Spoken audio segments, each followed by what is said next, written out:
శ్రీ గురుభ్యో నమః. శ్రీమాత్రే నమః. మా భక్తి టీవీని ప్రోత్సహిస్తున్నటువంటి మా ప్రేక్షకులందరికీ ధన్యవాదాలు తెలియజేస్తూ, ఖగోళంలో అనేక రకాల మార్పులు జరుగుతూ ఉంటాయి అని మనం ఎప్పుడు చెప్పుకుంటూ ఉంటాము.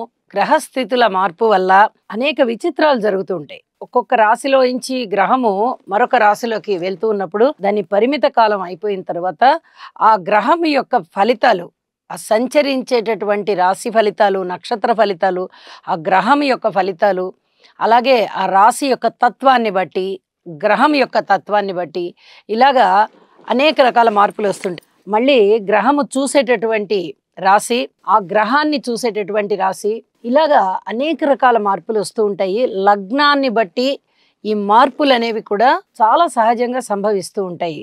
అయితే ఇక్కడ మనం చెప్పుకునేటటువంటి ముఖ్యాంశం ఏమిటి అంటే, మార్చి నెలలో 30వ తేదీన మనకి ఉగాది వస్తూ ఉన్నది. అయితే ఉగాది రోజునే మరి ఒక విశేషం కూడా జరుగుతుంది. ఉగాది అనగానే యుగానికి ఆది అని చెప్పుకుంటూ ఉంటాము. ఇది ఆ రోజు ఏ గ్రహం అయితే ఆ వారానికి అధిపతిగా ఉన్నారో ఆయన మనకి రాజుగా ఉంటారు. అయితే ఇక్కడ ఉగాది సంగతి పక్కన పెడితే అదే రోజున ఇంకొక ముఖ్యాంశం ఏం జరుగుతోంది అంటే, మీన రాశిలో 6 గ్రహాల కలయిక ఏర్పడుతుంది. ఇది ఎప్పుడో ఒక్కసారి కానీ సంభవించదు, చాలా సంవత్సరాలకి ఒక్కసారి సంభవిస్తూ ఉంటుందన్నమాట. ఇది చాలా అన్ఎక్స్పెక్టెడ్ అని చెప్పచ్చు.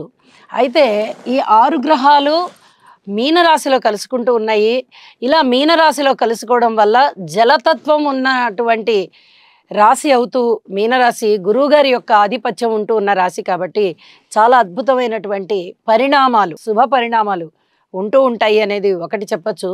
తర్వాత ఈ 6 గ్రహాల యొక్క పరిస్థితి ఎలా ఉంది మనకి అని గనక చూసినట్టయితే, శని గారు అప్పుడప్పుడే కుంభరాశి మారి మీనరాశిలోకి వెళ్ళారు. ఇంకా ఒక్కరోజు కూడా అవలా వెళ్ళి 0 డిగ్రీల 13 నిమిషాలలో ఉన్నారు.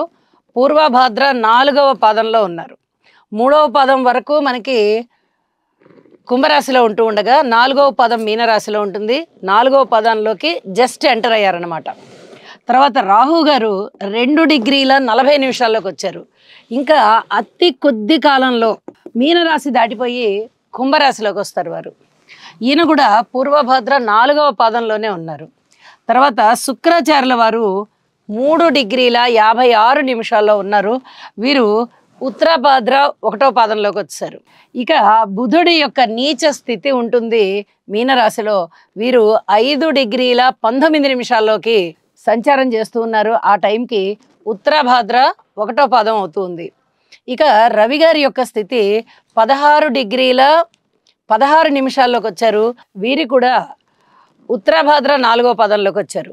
ఇక చంద్రుని యొక్క స్థితి 19 డిగ్రీల 42 నిమిషాల్లోకి వచ్చారు. రేవతి నక్షత్రం 1వ పాదంలోకి వచ్చారు. మరి అయితే మనం ఇక్కడ ఒక అంశాన్ని తెలియజెప్పుకోవచ్చు. చంద్రుని యొక్క స్థితి 2.5 రోజులు ఉంటుంది కదండి. మరి ఈ 6 గ్రహాలు కలిసినప్పుడు ఇక్కడ 19 డిగ్రీల్లోకి వచ్చేసారు కదా, అంటే ఆ ముందు రోజు కూడా ఇదే రాశిలో సంచరిస్తూ ఉండొచ్చు కదా అని ఒక అనుమానం వస్తుంది. నిజంగా కూడా సంచరిస్తూ ఉంటారు. 29వ తేదీ మార్చిన, అలాగే 30వ తేదీ మార్చిన ఈ 2 రోజులలోనూ ఈ 6 గ్రహాల యొక్క కలయిక మీనరాశిలో జరుగుతుంది. ఇది చాలా చాలా గమనించదగ్గ విషయం.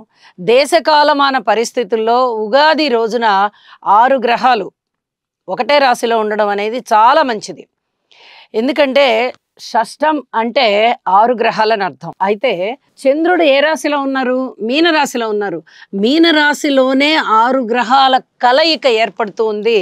ఇది ఉగాది రోజు ఏర్పడడం అనేది చాలా చాలా మంచిది.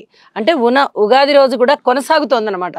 29వ తేదీన ఏర్పడినటువంటి చంద్రునితో సహా 6 గ్రహాలు 30వ తేదీన కూడా అలాగే కొనసాగుతున్నాయి. మరి 30 డిగ్రీలు దాటాలి కదా చంద్రుడు కూడా. కాబట్టి 2 రోజుల కాలము మీనరాశిలో ఉంటూ ఉన్న కారణం చేత 6 గ్రహాల యొక్క స్థితి మీనరాశిలో ఉంటూ ఉంది. ఆ రోజు చంద్రుని యొక్క స్థితి మనకి రవి గారితో కలిసి ఉండడం, అమావాస్య రోజు రవిచంద్రుల కలయిక జరుగుతూ ఉంటుంది. తర్వాత పాడ్యమి విధియ రోజున కూడా అది కంటిన్యూ అవుతుంది. ఆ రోజు మనకి విశ్వావసు నామ సంవత్సరం ప్రారంభమైపోయింది. ఇలా విశ్వావసు నామ సంవత్సరము అదే రాశిలో, మీన రాశిలో ఏర్పడడము చంద్రుని యొక్క గమనము ఇంకా అక్కడే ఉండడము, 6 గ్రహాల కలయిక ఉండడము, దేశకాలమాన పరిస్థితులకి, ధరవరలకి, తర్వాత ఈ ఎండలు ఎలా ఉన్నాయి, వానలు ఎలా ఉన్నాయి, దేశంలో ప్రజల యొక్క మానసిక భావనలు ఎలా ఉంటాయి, ఇలాంటి వాటన్నిటికీ సంబంధించి ఇది చాలా బాగా చెప్పుకోవచ్చు మనం. అయితే ఈ షష్టగ్రహ కూటమి అసలు 6 గ్రహాల కలయిక మీనరాశిలో జరుగుతూ ఉన్నందువల్ల ఏ ఏ రాశుల వారికి బాగుంటుంది అనేది మనం ఒక్కసారి ఆలోచించినట్టయితే, మీనరాశిలో 6 గ్రహాలు వీరు ఏ వర్గానికి చెందిన వారో కూడా ఇప్పుడు మనం ఒకసారి తెలియజెప్పుకుందాం. శని, రాహు, శుక్ర, బుధ, రవి, చంద్ర. ఇక్కడ 6 గ్రహాలు వరుసగా రాసుకున్నాం కదా. శని గారు కానీ, రాహు కానీ, శుక్రుడు కానీ, బుధుడు కానీ, ఈ 4 గ్రహాల కలయిక వచ్చేసి శని వర్గంలోని గ్రహాలు ఇవి.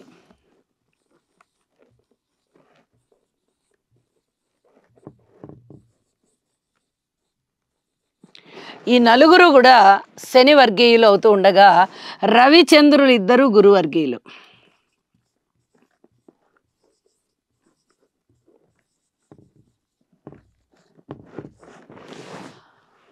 గురువర్గీయులు అవుతూ ఉండగా అంటే ఇరు వర్గాల వారు కూడా మీనరాశిలో కలుసుకుంటున్నారు. ఇది చాలా చెప్పదగినటువంటి సూచన. ఎందువల్ల అంటే ముందర క్షేత్రానికి ఒక మహత్యం ఉంటుంది, ఆ రాశికి ఒక తత్వం ఉంటుంది, క్షేత్రానికి కూడా తత్వం ఉంటుంది. ఇది మీనరాశి గురువుగారి రాశి. మీనరాశి ద్విస్వభావ రాశి.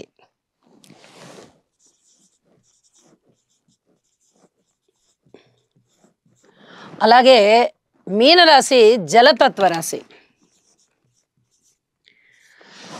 జలతత్వ రాశి అవుతూ ద్విస్వభావ రాశి అవుతూ దాని తర్వాత గురువుగారు అధిపతిగా ఉన్నారు. ఎప్పుడైనా సరే గురువుగారు అధిపతిగా ఉన్నప్పుడు ఆ రాశిలో ఉండేటటువంటి గ్రహాలు చాలా అనుకూలంగా అణకువగా ఉంటాయి, గురుతత్వానికి లోబడి ఉంటాయి. గురువు అంటే గురువే కదా. శత్రువర్గం వారైనప్పటికీ కూడా, అంటే శనిగారు కానీ, రాహు కానీ, శుక్రుడు కానీ, బుధుడు కానీ, ఈ 4 గ్రహాలు కూడా గురువుకి వ్యతిరేకమైన వాళ్ళు. వ్యతిరేకమైన వాళ్ళు అయినప్పటికీ కూడా ఒక గురుస్థానం అనగానే సరే గురువుగారు కదా, మనం ఎక్కువ విజృంభించి మన ఫలితాలను చూపించొద్దు అని చెప్పి తగు మోస్తరులో వాళ్ళ యొక్క విజృంభణ జరుగుతుంది. ఇది జ్యోతిష శాస్త్రంలోనే మనకి చెప్తూ ఉన్నారు. కాబట్టి శని వర్గీయులైనటువంటి శనిగారు కానీ, రాహు కానీ, శుక్రుడు కానీ, బుధుడు కానీ గురువుగారి యొక్క ఆధిపత్యం ఉన్నటువంటి రాశిలో ఉంటూ ఉన్నారు. అలాగే ద్విస్వభావ రాశి ఇది, అంటే 2 రకాలైనటువంటి ఆలోచనలు కలిగి ఉన్న రాశి. తర్వాత జలతత్వ రాశి, చాలా మృదువుగా ఉంటారు జలతత్వ రాశి వాళ్ళు. చాలా మృదువుగా, ప్రవర్తన అనేది చాలా మృదువుగా ఉంటుంది. అలాగే ఇది స్త్రీకి సంబంధించినటువంటి రాశి కూడా. అంటే జలతత్వము ప్లస్ చాలా మృదువైన తత్వము. ఇటు జలతత్వము మృదువైనదే, స్త్రీ గుణాలు కూడా మృదువైనవిగా చెప్పుకుంటాం. అత్యంత మృదువైనటువంటి రాశి, అంటే కఠినత్వాన్ని చూపించరు. అలాంటి రాశి లక్షణాలు ఉన్నటువంటి మీన రాశిలో 6 గ్రహాల యొక్క సంచారము ఈ విధంగా ఈ డిగ్రీలలో జరుగుతూ ఉండగా మనకి ఏ ఏ రాశుల వాళ్ళకి అద్భుతమైన ఫలితాలు ఉంటాయి అనేది ఇప్పుడు తెలియజెప్పుకుందాము. అద్భుతమైన ఫలితాలు అయితే ఖచ్చితంగా ఉంటాయి. కుంభరాశి. కుంభరాశి వారికి ద్వితీయ స్థానంలో 6 గ్రహాలు ఏర్పడుతున్నాయి కూటమిగా. మరి బుధుడు బాగుంటారు, శుక్రాచార్యుల వారు బాగుంటారు, మిగతా గ్రహాలు అంత బాగలేవు. ముఖ్యంగా జన్మజాతకంలో ఎవరికైనా పితృవంశ దోషాలు ఉన్నట్టయితే వారు కొద్దిగా జాగ్రత్త పడండి. కుటుంబంలో అశాంతి ఉండడానికి అవకాశం ఉంటుంది. రవి రాహు స్తోత్ర పారాయణాలు చేయండి. అన్నదమ్ముల కలయిక అంత పెద్ద గొప్పగా ఉండదు. అలాగే కుటుంబ అభివృద్ధి దానికి కూడా కొంచెం ఇబ్బందిగా ఉంటుంది. మాతృవర్గ రీత్యా కూడా చిన్నపాటి ఇబ్బందులు కనబడుతూ ఉంటాయి, అయితే బయటపడరు. సంతాన రీత్యా ఓర్పు కలిగి ఉండాలి. సంతానానికి ఏదైనా సంతానం పట్ల మీకు చిన్నపాటి అసంతృప్తులు ఉండడానికి అవకాశం ఉంది. అనారోగ్య సమస్యలు ఉన్నాయి మీకు. వివాహం గురించి ఇప్పట్లో ఏమీ సంబంధాలు అవి మంచివి కుదరవు, ఇంకా కొద్ది కాలం వేచి ఉండాల్సిందే. దూర ప్రాంత ప్రయాణాలు చేయవలసి వస్తుంది. పితృవర్గ రీత్యా కొంచెం అనుకూలమైన కాలం అని చెప్పచ్చు. ఉద్యోగ రీత్యా పూర్తిగా ఓర్పుగా ఉండవలసినటువంటి స్థితి. అంతగా అనుకూలత లేదు. కాకపోతే శనిగారు రాశి నుంచి పక్క రాశిలోకి వెళ్ళినందువల్ల తృతీయ పాదం అంటే 2.5 సంవత్సరాల కాలము మకర రాశిలో సంచరించారు శనిగారు. ఇది ప్రథమ పాదం. ఇక జన్మలోకి 2.5 సంవత్సరాల కాలం సంచరించారు. అంటే ఇక్కడికి 5 సంవత్సరాల కాలం అయిపోయి 3వ భాగంలో 2.5 సంవత్సరాల కాలము, దీన్ని తృతీయ పాదం అంటాం. తృతీయ పాదం అంటాము.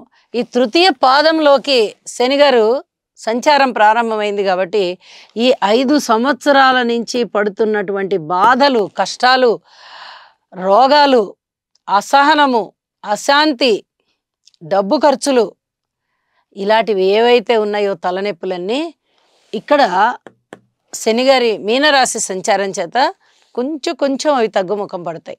ఒక్కసారి తగ్గవు. 2.5 సంవత్సరాల కాలం ఆయన 30 డిగ్రీలు సంచరిస్తారంటే ఆయన ఎంత మందుడో ఆలోచించండి. మందగ్రహం అన్నమాట. అటువంటి మీనరాశిలో శనిగారి సంచారము నిదానంగా జరుగుతూ అతి నిదానంగా మీకు సమస్యల్ని పరిష్కారం దిశగా తీసుకుని వెళ్తాయి. ఇది చెప్పుకోదగ్గ సూచన అని చెప్పి తెలియజేస్తున్నాను. అయితే శివారాధన చేయడం మానకండి, శనిగారికి తైలాభిషేకం చేయడం మానకండి, ఇష్టదేవతారాధన చేయడం మానకండి. అన్ని విషయాలలోనూ ఓర్పు కలిగి ఉండండి, మీకు శుభం జరుగుతుంది. సర్వే జనా సుఖినో భవంతు.